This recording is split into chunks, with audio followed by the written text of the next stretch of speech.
You and I were born with a very special gift. Most individuals do not use it, and the reason why, because they don't take the time to value it. I'm Tyrone Bowman. This is Tyrone Bowman Tonight. The topic of discussion: imagination is everything. Yes, imagination is everything. Before you can have a thing, you have to see it. You have to see it in your mind. One of the biggest misconceptions that people have in life is that they waste too much time talking about what they don't have, what they want, instead of just making up in their mind to get it. Imagination is a powerful tool. If you don't think I know what I'm talking about, according to the Bible, the Holy Writ, in the book of Genesis, the 11th chapter, the 6th verse, and these are the words of Elohim, Adonai, El Shaddai, Yahweh, Jehovah. He said these words, not a human being. They were building a tower, and I quote, "And the Lord," capital L, is not referring to Jesus because Jesus had not come on the scene. This is referring to a divine sovereign, that is Adonai, Elohim himself, Yahweh. "And the Lord said, Behold, the people is one, and they have all one language. And this they begin to do, and now nothing shall be restrained from them, which they have imagined to do."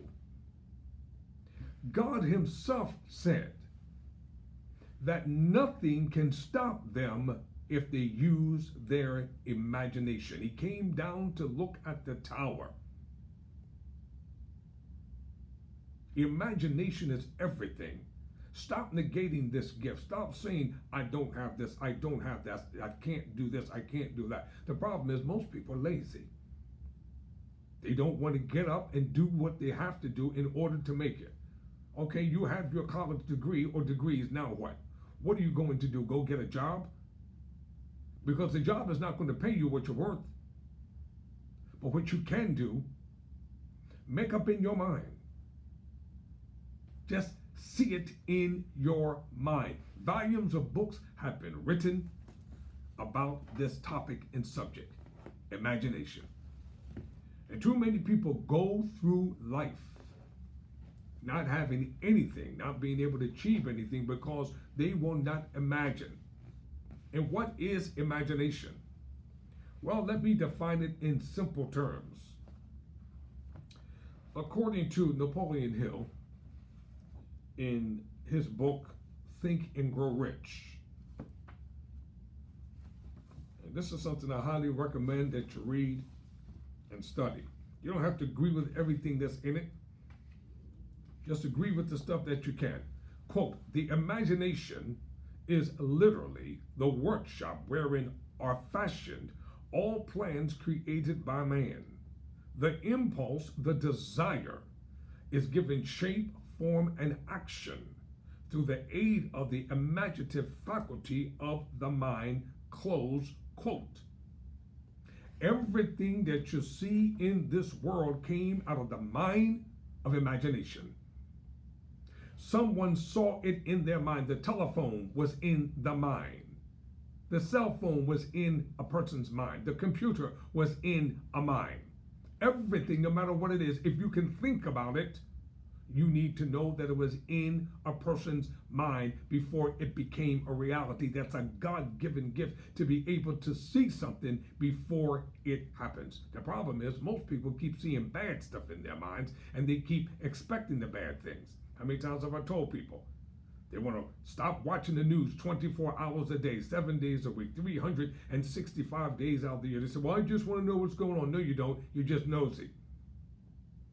And what you hear and see many times is nothing but bad propagated news. That's all it is. Bad, bad, bad, bad, bad. Not good, but bad. Don't you know there are just as many good things going on in this world as there are bad things? But the sensationalism of propagating and spreading bad news makes money for those who own the stations, the radio stations, the TV stations. It sells newspapers. You better get yourself together. I'm talking to you. Get yourself together and stop wasting your life, because time and youth will not always be on your side. This is going to be two parts. I see that now. Imagination is powerful. And if you will use it, it will work for you. Do you know that there are two types of imagination, synthetic and creative? Synthetic imagination and creative imagination. Quote, man's only limitation within reason lies in his development and use of his imagination. Close quote. What is stopping you from using your imagination? What is stopping you from envisioning? ENVISION. What is stopping you from achieving the thing that you want to be, to do, and to have? What is stopping you from going beyond the norm? You are the only person that's stopping you from succeeding. You will have self-imposed limitations. You stop your growth. You stop your success. You stop your health. You stop your healing. You stop your wealth. People have all the faith in the world. Oh, God is a healer. They got faith for that, but that's where it stops at. Salvation and healing, nothing else. You talk about money. Oh, well, they talk about money too much. You need money. Stop being stupid. What are you working a job for if you're not working to make money? You're not working a job because you want to be spiritual.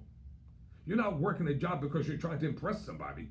You're not working a job to propagate and spread the gospel. You are there to make money, to earn a living, to be able to take care of yourself and your family. That's the reason why we work. We're working for one thing and one thing only: money, money, money, and more money.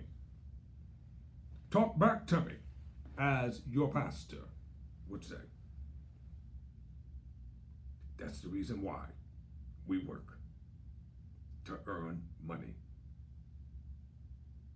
And in order to live the life that you desire to live, stop just dreaming, stop wishing, stop just hoping, and start doing something about it. I've long given up on trying to persuade people. If they don't want to do it, I'm leaving them in the dust. I've reached my limit with negative thinking, speaking, acting, doing over spiritual people. I have no more tolerance for them because they keep downing themselves. Don't you know, when you keep calling yourselves nothing and nobody, you are actually cursing God? Do you know that? You are cursing him. You're blaspheming. Why? Because the blood is what redeemed you. The blood is what cleansed you. The blood is what consecrated and sanctified you. And his blood was clean and pure and righteous.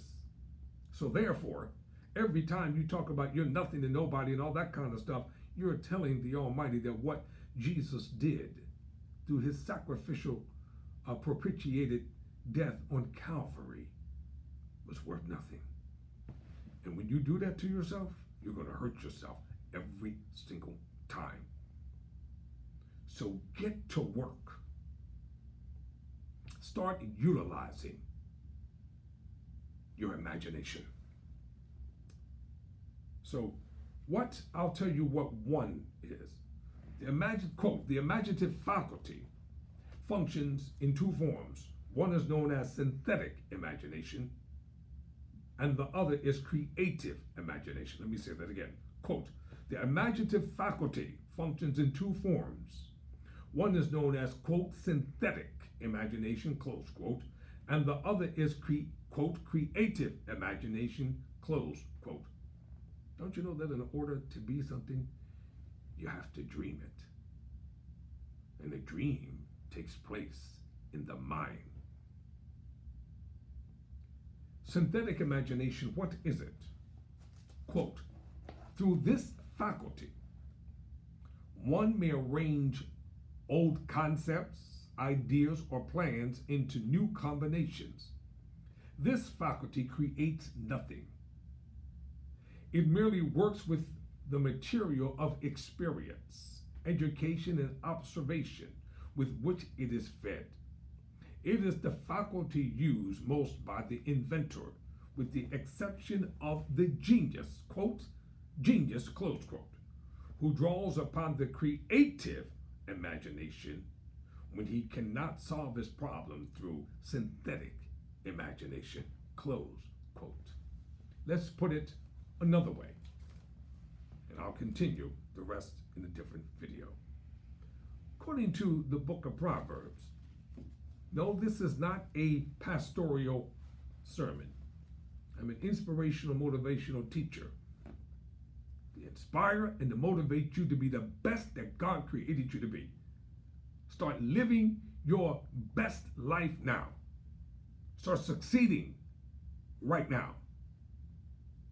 Health, happiness, success, love, joy, healing, and prosperity is your divine right.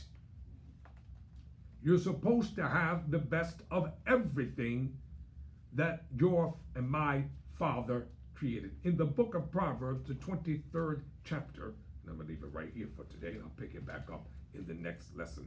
In the 7th verse, it says, and I quote, you've heard this many a times, quote, for as he thinketh in his heart, so is he. What you think is what you become. Thoughts. Your thoughts are based upon what you have thought of through the thinking process. Every move that every human being has ever made, we thought it out first within our minds. We envision it within our minds. Imagination is everything. You better believe it is. It is a powerful tool. It's a powerful weapon. No one can stop you from using your imagination. No one can stop you from going into your mind and see yourself the way that the Almighty envisioned and created you to be when He put you into this body. The problem is, most individuals stopped believing in imagination. And they have given up. They have surrendered. What are you going to do with what you're hearing tonight? If a person can make up in their mind to be evil and mean, hateful, bitter, and unforgiving, why can't a person make up in their mind to be successful, happy, blessed, and prosperous in every good thing? I told you in an earlier video, poverty is a curse. It is not a blessing. I have rejected poverty. I will not accept poverty on any level. Those of you who made up in your mind you want to accept it, you want to live by it, it's going to hurt you in the long run. When someone passes away in their family, what's the first thing they need to do? They look for the insurance policy. If they don't have insurance, they're on the telephone begging and asking people for money to bury their loved ones. In order for people to give you money, they have to have money.